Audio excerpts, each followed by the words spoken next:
Charleston White has done it again, and this time the internet's outrage isn't just loud, it's personal. People are furious, and rightfully so, after the controversial commentator decided to take aim at a story that's already drenched in pain and tragedy. If you're unfamiliar with that name, trust me, by the end of this video, you'll understand why people are calling for accountability, change, and in some cases, justice. Now, before you leave any comments, please make sure to watch the entire video. Kairen Lacy wasn't just another name in college football, a star athlete destined for the NFL, projected to go as high as the late first or early second round. He had talent, discipline, and dreams. But just as his future was about to begin, everything changed. Lacy was arrested for negligent homicide, a shocking charge that instantly derailed his life.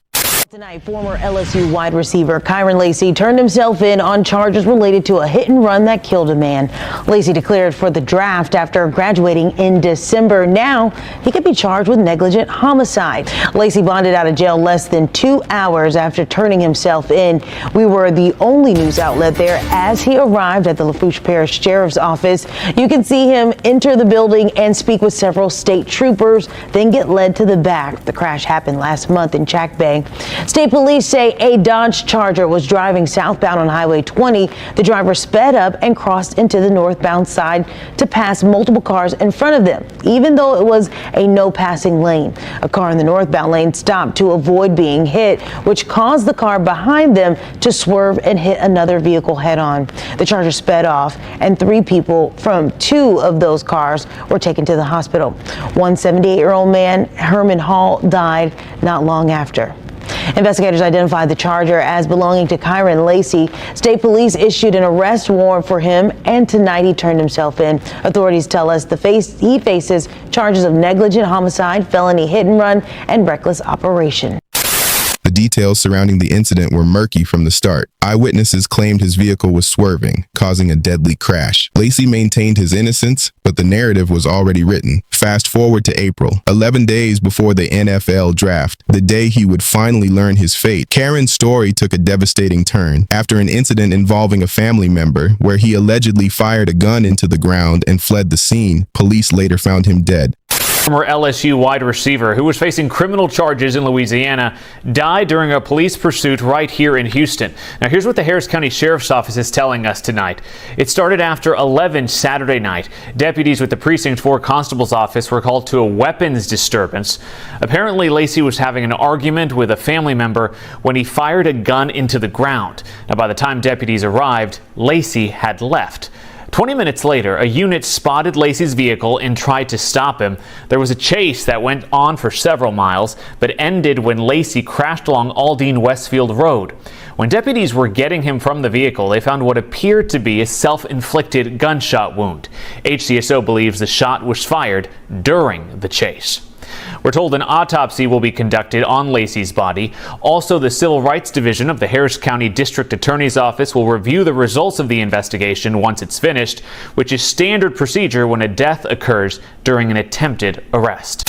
A promising athlete who once had the world at his feet had been crushed under the weight of accusations, uncertainty, and public judgment. And the tragedy didn't end there, because new evidence would soon change everything. It turns out the case that destroyed Kairen's life wasn't even real. New evidence showed that he was 75 feet away from the crash, meaning there was no possible way he caused it.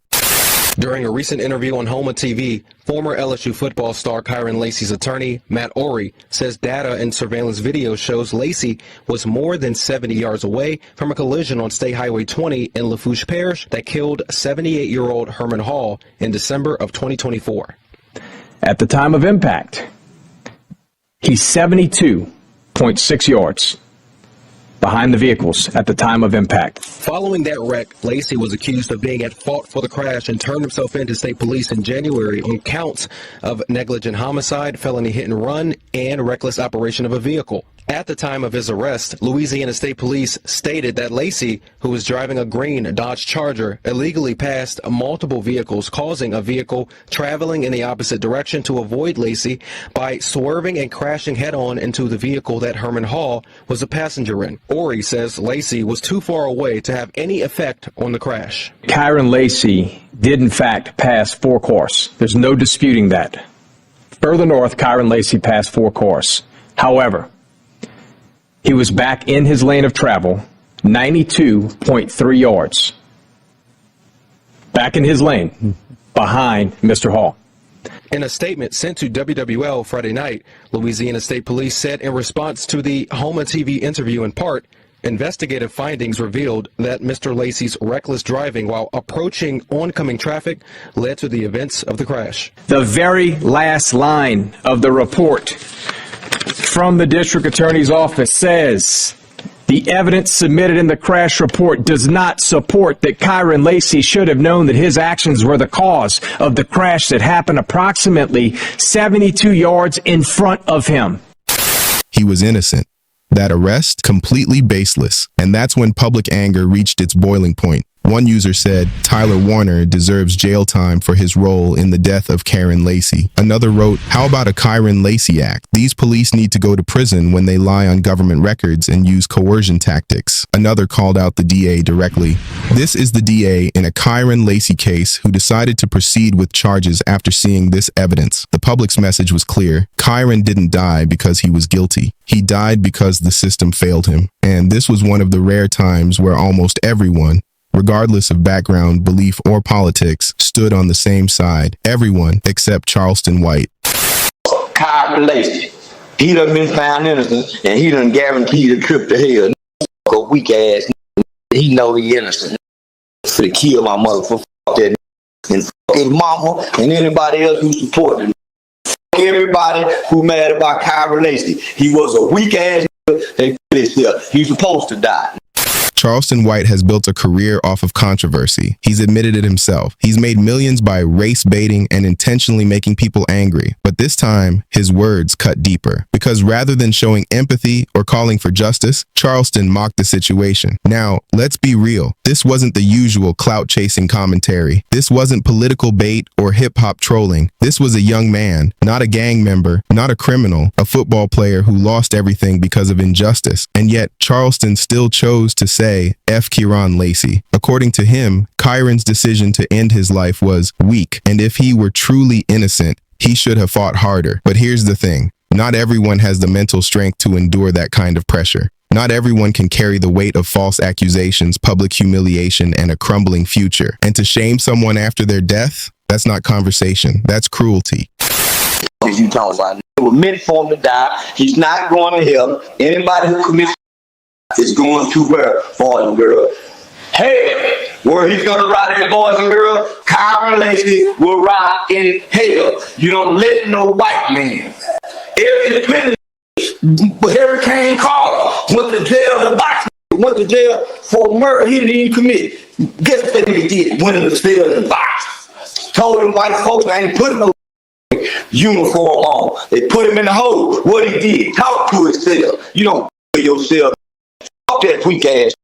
And fuck anybody who feeling sorry for him. I don't feel sorry for no nigga that go against his nature and kill himself. He don't mean us no good as a fuck him. Fuck his football team. Whoever. You think if I won't say Charlie Kirk, I won't say self-hanging ass. You make that white boy hang you. You make him wrongly convict you. You make the white boy kill you. You don't kill yourself.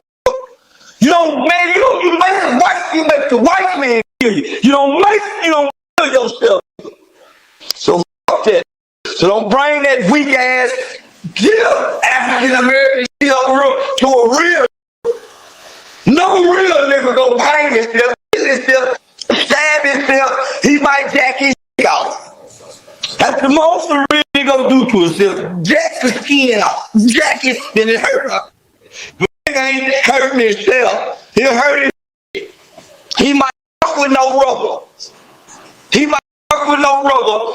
Rolling the dice.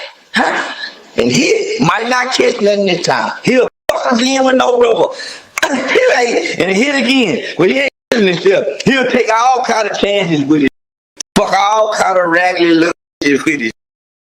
But is not taking his life. He be reckless with his dick before he take his life. That's all I'm saying, man.